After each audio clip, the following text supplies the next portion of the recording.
प्रधानमंत्री नरेंद्र मोदी जापान के दौरे उत्ते ने। इस दौरे का अज तीजा दिन है। विरासती शहर क्योटो का दौरा करने मगरों प्रधानमंत्री नरेंद्र मोदी अपने जापानी हमरुतबा शिंजो एबे के नाल शिखर वार्ता लई अज टोक्यो पहुंच गए ने। अपनी 3 रोज़ा फेरी दौरान अज मोदी जापानी प्रधानमंत्री नाल मुलाकात करनगे अते दुवल्ले सुरक्षा ते आर्थिक संबंधां नूं हुलारा देणगे। दोवें आगू अपनी शिखर वार्ता दौरान रणनीतिक अते आलमी सांझ नूं उचेचे पद्धर उत्ते ले जाण दे ढंग तरीके तलाशणगे। रखिया, सिविल प्रणाली, बुनियादी ढांचे का विकास और दुर्लभ खनिज पदार्थों के खेत्रों में सहयोग विचार वटांदरे के एजेंडे उत्ते होवेगा।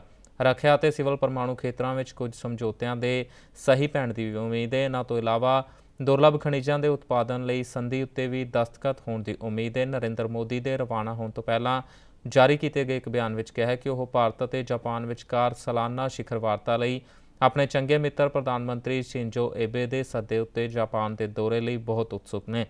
इस दौरान मोदी ने क्योटो यूनीवर्सिटी विखे स्टैम सैल खोजी एस यामानाका नाल मुलाकात करके भारत विच कबायलियां च पाई जाती सिकल सैल अनीमिया की बीमारी के इलाज लई सहयोग मंगया। दस दिए कि मोदी सरकार के अज 100 दिन भी पूरे हो गए हैं। इस दिन का भी समुची भाजपा जनता पार्टी वालों जश्न मनाया जा रहा है। मोदी ने जापान तो ही अपने वर्करां अते देश के नाम संदेश भी जारी किया है।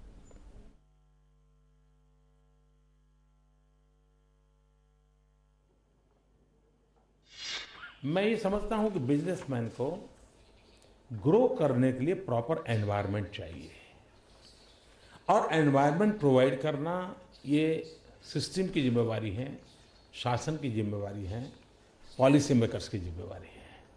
और एक बार सही पॉलिसी मेकिंग का फ्रेमवर्क बन जाता है तो चीज़ें अपने आप चलती हैं। कभी कभार डिले होने का एक कारण ये होता है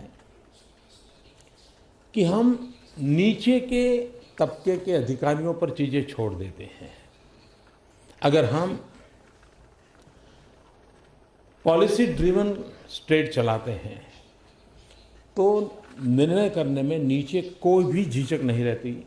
छोटे से छोटा व्यक्ति भी बहुत आराम से डिसीजन ले सकता है और इसलिए हमने प्रायोरिटी दी है पॉलिसी ड्रिवन स्टेट गवर्नमेंट चलाने की।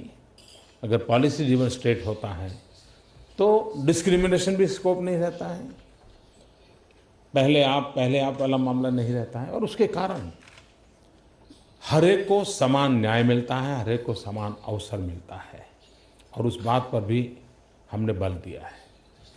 अभी हमारी सरकार को 3 महीने हुए हैं। आप व्यापार जगत के लोग हैं तो आप जानते हैं कि ग्लोबल इकोनॉमी और ग्लोबल इकोनॉमी का इम्पैक्ट क्या होते हैं और किस नेशन की इकोनॉमी कैसे चल रही है। पिछला 1 दशक हमारा कठिनाइयों से गुजरा है।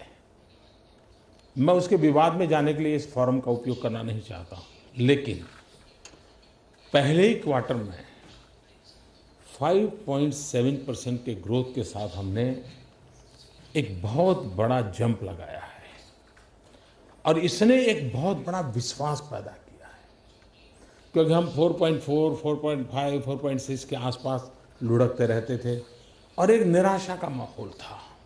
उससे बहुत बड़ा बदलाव आया है। और आप जानते हैं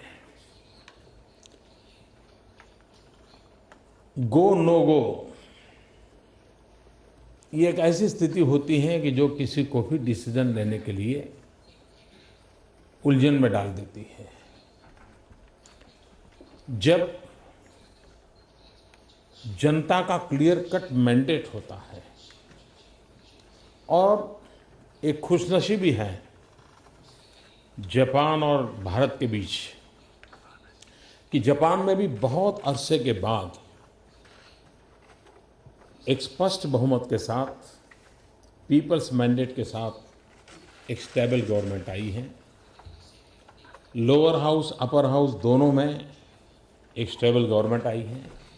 जब मैं भारत का प्रधानमंत्री बना हूं तो अपेक्षाएं बहुत ज़्यादा होना बड़ा स्वाभाविक है। इतना ही नहीं, ज़्यादा अपेक्षा भी है और जल्दी से सारी बातें हो ये भी अपेक्षा है। और मैं आपको आज विश्वास दिलाने आया हूं कि पिछले 100 दिन के मेरे कार्यकाल को अगर देखा जाए, मैं राष्ट्रीय राजनीति में नया था। इतने बड़े पद के लिए मैं उस प्रोसेस में पहले कभी रहा नहीं था। ਖਬਰਾਂ ਦੀ ਦੁਨੀਆ ਵਿੱਚ ਆਓ, ਸਾਡੇ ਨਾਲ ਕਦੇ ਵੀ ਕਿਤੇ ਵੀ ਜੁੜੋ।